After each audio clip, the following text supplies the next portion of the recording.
नमस्कार मित्रांनो, स्वागत आहे तुमचं स्वाद मराठी मातीच्या या चॅनल। चला तर मग आज करूया खळगट। मग आपण बनवूया खळगट। खळगट बनवण्यासाठी आपल्याला लागणारे साहित्य आहेत ह्या मुगाच्या शेंगा। मुगाच्या शेंगापासून बनवलेले हे सोले आहेत। त्याच्यासाठी लागणारे साहित्य आहे हळद, जिरे, मीठ आणि 4-5 पाकळ्या लसणाच्या, हिरव्या मिरच्या आणि कोथिंबीर। तर हे मुग आहेत, याला स्वच्छ धुवून घ्यायचे। मिरच्या आहेत, मिरच्या धुवून घ्यायच्या। कोथिंबीर आहे, कोथिंबीरला धुवून घ्यायची आणि हे सगळं मिक्सरला लावून घ्यायचं। आता हे मुग धुवून स्वच्छ घेतले आणि मिक्सरच्या भांड्याला लावले। त्याच्यामध्ये आपण हे हिरव्या मिरच्या ऍड करणार आहोत। 4-5 हिरव्या मिरच्या ऍड करायच्या। त्याच्यामध्ये लगेच कोथिंबीर ऍड करायची आणि 4-5 पाकळ्या लसणाच्या आणि थोडेसे जिरे। हे आपण सगळं मिक्सर एकजीव करून घ्यायचं मिक्सरच्या भांड्यामध्ये। चला तर मग आपण मिक्सर मधून काढूया। पहा, मी आता मिक्सर मधून हे सगळं मिश्रण काढलेलं आहे, एकजीव केलेलं आहे। त्याच्या ॲडिशनल म्हणून एक कांदा पण त्याच्यामध्ये तुम्ही ऍड करू शकता।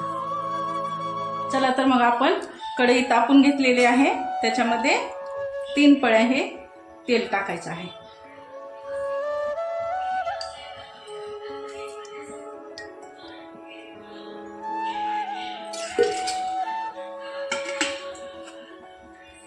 चला तर मग आपलं तेल गरम झालेलं आहे, त्याच्यामध्ये हा एक चिरलेला कांदा टाकायचा आहे। ॲडिशनल म्हणून आपण कांदा वापरतो आहे। हे थोडासा लाल होऊ द्यायचा।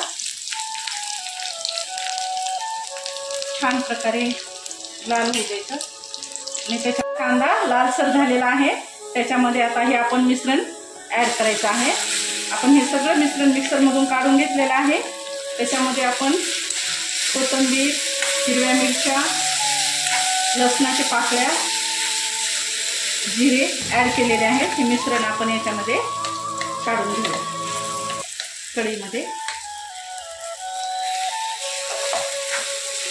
आणि याच्यामध्ये आता थोडीशी चिमटभर हळद ऍड करायची आहे।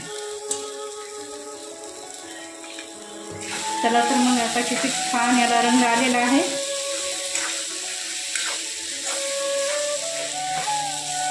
चला तर मग आपण याला सर्वांना एकजीव करून घेऊया आणि त्याच्यामध्ये आपल्याला चवीप्रमाणे मीठ ऍड करायचं आहे। आपल्याला जसे लागेल तसे चवीप्रमाणे मीठ टाकायचे आणि ह्याला एक थोडंसं एकजीव करून घ्यायचं आणि थोडंसं पाणी टाकायचं, जास्त नाही टाकायचं। त्याला थोडंसं हे शिजेपर्यंत थोडंसं पाणी लागतं। थोडं पाणी लावून शिजायला ठेवायचं। चला तर मग आपलं खळगट कसं झालेलं आहे पहा। 5 मिनिटं त्याला आपण शिजायला ठेवलं होतं। त्याला पहा कसा रंग आला, हिरवा हिरवा। खूप छान सेंट येत आहे, खूप छान वास येत आहे, खूप छान दिसत आहे। चला तर मग तयार झालं आपलं खळगट। चला तर मग आपलं खळगट झालेलं आहे। अशा छान छान रेसिपी पाहण्यासाठी माझ्या चॅनलला सबस्क्राईब करा, स्वाद मराठी मातीचं।